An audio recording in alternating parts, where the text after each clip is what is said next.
ఆ శ్రీనివాసుడు లీలలు ఎన్ని చెప్పుకున్నా తక్కువే. వెంకటేశ్వర అని తలుచుకున్నంత మాత్రాన మన కష్టాలన్నీ కడతీర్చేవాడు ఆయన.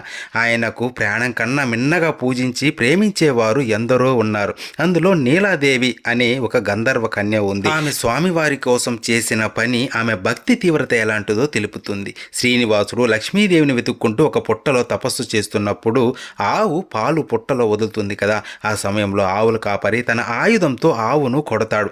అప్పుడు శ్రీనివాసుడు అడ్డుపడి ఆవుకు తగలాల్సిన దెబ్బను తను తీసుకుంటాడు. తలపై తగిలిన గాయం మానిన తర్వాత జుట్టు ఊడిపోయి అందవికారంగా తయారవుతుంది. ఆ స్థితిలో స్వామిని చూసిన నీలాదేవి తప్పించిపోయి తన కురులు తీసి స్వామివారికి గాయమైన చోట అమరిక చేస్తుంది. అలా శ్రీవారికి తొలిసారి నీలాలు అర్పించిన భక్తురారైంది ఆమె. సంతసించిన స్వామి తన భక్తులు కేశఖండన ద్వారా సమర్పించిన జుట్టు నీకే చెందుతుందని వరమిస్తారు. కావున మనం సమర్పించే కేశాలన్నీ నీలాదేవికే చెందుతుంది.